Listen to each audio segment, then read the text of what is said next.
कर्नाटक में हिजाब का मामला एक बार फिर गर्मा गया है। कर्नाटक के शिक्षा मंत्री बीसी नागेश ने कहा कि हिजाब पहनकर छात्राओं को परीक्षा केंद्रों के अंदर जाने की अनुमति नहीं दी जाएगी। आपको बता दें, कर्नाटक में 9 मार्च से प्री यूनिवर्सिटी कॉलेज की परीक्षाएं शुरू होने वाली हैं।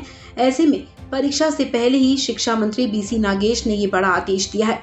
उन्होंने कहा कि पिछले साल की तरह इस साल भी छात्राओं को स्कूल ड्रेस पहनकर ही परीक्षा देनी होगी। हिजाब पहनने वाली छात्राओं को परीक्षा में बैठने की अनुमति नहीं दी जाएगी। उन्होंने कहा कि नियमों का पालन करना होगा। शिक्षण संस्थान और सरकार निर्धारित नियमों के मुताबिक ही काम कर रहे हैं। कर्नाटक के शिक्षा मंत्री बीसी नागेश ने सख्त लहजे में कहा कि हिजाब पहनकर छात्राओं को परीक्षा केंद्रों के अंदर जाने की अनुमति नहीं दी जाएगी। पत्रकारों से बात करते हुए उन्होंने कहा कि ये साफ है कि सभी छात्रों को यूनिफॉर्म पहनकर ही परीक्षा में शामिल होना चाहिए। हिजाब इसका हिस्सा नहीं है।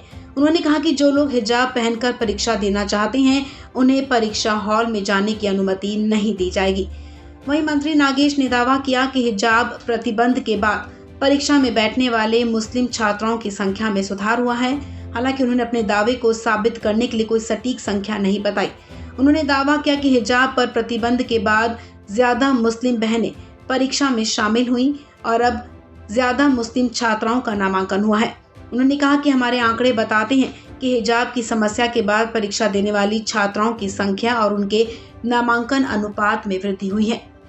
वहीं आपको बता दें कि सुप्रीम कोर्ट ने प्री यूनिवर्सिटी कॉलेज में छात्राओं को हिजाब पहनकर वार्षिक परीक्षा में शामिल होने की अनुमति देने वाली याचिका को तुरंत लिस्टेड करने की याचिका खारिज कर दी है।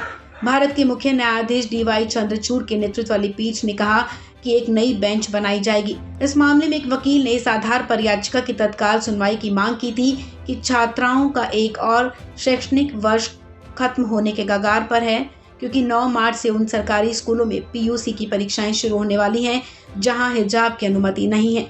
वकील ने कहा था कि परीक्षा 5 दिनों के बाद आयोजित होने वाली है।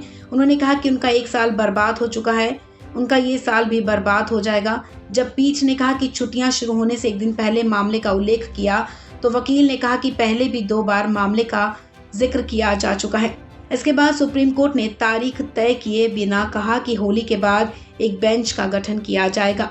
आपको बता दें, सुप्रीम कोर्ट 6 मार्च को होली के अवकाश के लिए बंद हो जाता है और 13 मार्च को फिर से खुलेगा। वहीं इससे पहले 15 मार्च 2022 को कर्नाटक हाई कोर्ट के मुख्य न्यायाधीश ऋतुराज अवस्थी, न्यायमूर्ति कृष्ण S दीक्षित और न्यायमूर्ति JM खाजी की पीठ ने फैसला सुनाया था।